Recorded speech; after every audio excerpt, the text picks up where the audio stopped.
Olá, boa noite a todas e a todos. É um prazer estar aqui com vocês para falar de um tema tão relevante. Vamos falar sobre gestão geracional, empregabilidade, diversidade longeva. Estamos vivendo uma revolução da longevidade, isso é fato. Quando pensamos no que a pandemia trouxe e em tudo que ela impactou, não dá para deixar de falar o quanto o preconceito etário aumentou. Sim, porque a questão toda que veio através do Covid atacou principalmente os grupos de risco, e nesse grupo de risco está justamente as pessoas que estão acima da idade. Então o que nós trazemos aqui é um olhar para esta população. Quando nós pensamos então que por um lado temos aí uma crise de saúde que impacta as pessoas mais velhas, esse impacto não fica só na questão da saúde, fica na questão também do emprego e de como toda a sociedade e as empresas enxergam as pessoas que estão nesse grupo. Então, o que eu quero trazer para vocês é como é que a gente lida então com uma situação que não é só questão de empregabilidade, é também uma questão social. Quando a gente pensa nas diferentes gerações, pela primeira vez nós temos dentro das organizações várias gerações trabalhando juntas. E o preconceito então fica mais acentuado. O Covid, ele é tido como um acelerador de futuro. Ele trouxe o futuro para o presente e uma das coisas que ele acelerou foi a transformação digital. Então, se a gente pensa em gerações que começaram e nasceram numa época analógica, pensar agora nos jovens que estão numa questão muito mais digital, a gente já vê aí um grande impacto da diferença de como as pessoas enxergam o mundo. E se a gente enxerga um mundo diferente, muitos se posicionam de forma polarizada. Isso é certo, isso é errado, isso é bom, isso é ruim. Ressignificar a forma como a gente enxerga cada uma dessas pessoas dentro desse contexto é fundamental para a gente ter mais inclusão. Eu costumo falar que a diversidade ela tem muito mais a ver com números. Você pode perceber, a gente fala, temos tanto por cento de jovens, temos tantos por cento de mulher, LGBT, é raça, é gênero, geralmente falado em percentual. Mas quando se fala em inclusão, falamos em impacto. E qual é o impacto então que nós percebemos pós-pandemia da questão etária? O maior número de desligamentos feitos por essa crise que começou na área da saúde, mas impactou a economia, foi justamente das pessoas acima de 50 anos. Se nós pensarmos do número aproximado de 1 milhão de postos de trabalho que foram extintos, 390 mil, segundo o CAGED, foi justamente das pessoas acima de 50 anos. Então, olha só que interessante esse cenário. Se estamos vivendo mais tempo, se vamos ter muito mais vida pela frente, como é que a gente não pode ter mais trabalho e opção de empregabilidade para essa população? Essa conta não fecha. E se a gente não pensar em arrumar essa conta agora, o problema vai ficar muito maior. As pesquisas nos dão números que indicam que em 2045, o maior número que teremos aqui no Brasil serão justamente de pessoas acima dos 45 anos de idade. E a gente fala em Brasil, mas a gente sabe que nos Estados Unidos, Japão, a gente já tem essa realidade e a gente pode muito aprender com eles.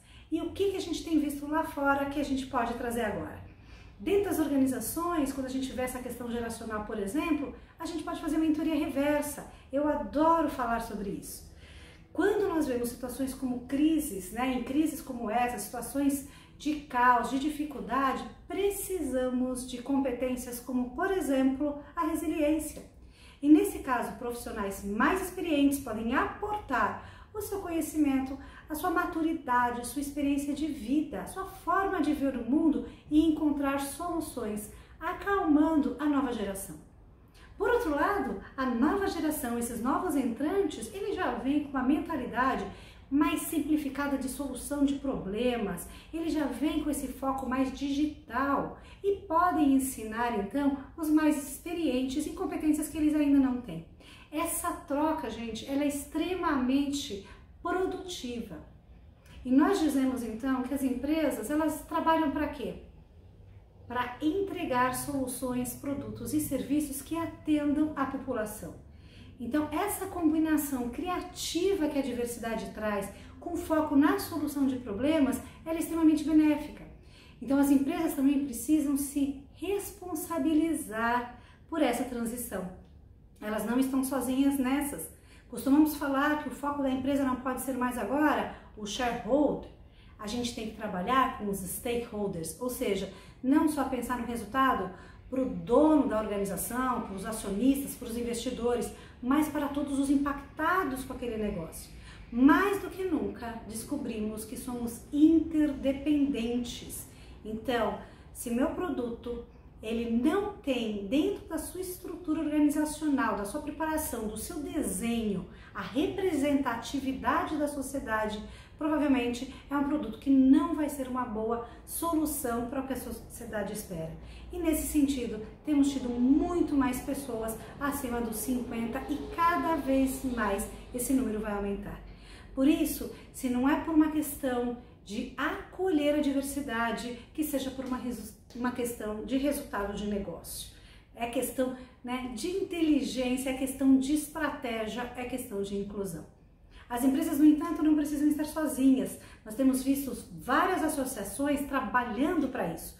O próprio GPTW, né, o Great Place to Work, tem uma pesquisa que fala exatamente das empresas que já estão conseguindo incluir seus profissionais acima dos 50 com grande sucesso. É pouco? É, mas são exemplos a serem seguidos. Além das associações, institutos e parceiros de forma geral, o governo não pode ficar de fora. Políticas públicas, né, recursos, campanhas são fundamentais para que a gente olhe todo esse cenário de uma forma muito mais integrada. Mais do que nunca, nós precisamos pensar no impacto coletivo. O índice, por exemplo, ESG, né, essas 3 letrinhas super modernas e agora bastante influenciando a nossa decisão, as nossas ações de dia a dia estratégicos das organizações, eles trazem na sua letra S de social a questão da diversidade. Investidores vão investir mais em empresas que estão cuidando da diversidade e o etarismo é um deles, sem dúvidas, prioritários. Eu não sei você, mas quando eu penso na questão etária, eu lembro da minha mãe. A minha mãe tem 85 anos e até o ano passado morava sozinha, fazia stand-up paddle no mar. Então nós temos hoje cada vez mais as pessoas muito conscientes, muito saudáveis. A gente tem tido a oportunidade de cuidar mais da saúde, não só física como mental. As pessoas querem contribuir, elas querem produzir e essa produção ela é benéfica para toda a sociedade. O que nós trazemos aqui, na verdade, é um desafio para você. Esse recado não é para ninguém de outro lugar, senão você que está nos assistindo agora. Como líderes e tomadores de decisão dentro da organização, nós temos o poder de mudar essa história. O que nós queremos aqui é trazer muita conscientização. Eu, particularmente, tenho feito muita roda de conversa, treinamento, eventos, palestras, para trazer à tona a importância da inclusão. E como é que a gente pode fazer isso? Uma das iniciativas bem produtivas que eu tenho sugerido é ouçam as pessoas. Falar sobre o tema é super relevante. Como é que as pessoas se sentem? Trazer o sentimento, construir junto ali a solução com eles. Tanto as pessoas que estão hoje buscando recolocação, repensando a vida, repensando as suas carreiras. Antes tínhamos uma carreira só, hoje a gente tem 2, 3. E quem sabe, né, quantas histórias a gente tem ouvido de pessoas que começaram uma segunda faculdade, uma terceira até aos 50 anos.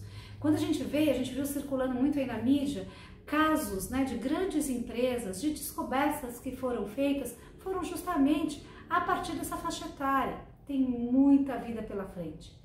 Os jovens, por outro lado, eles têm sido muito mais abertos.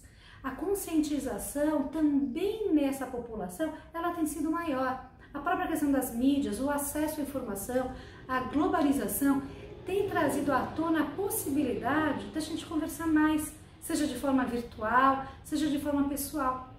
Então, trazer o sentimento dos jovens, a sugestão dos jovens, o que eles pensam, e até perguntar junto como é que a gente pode incluir, como é que a gente pode trazer toda essa solução em conjunto.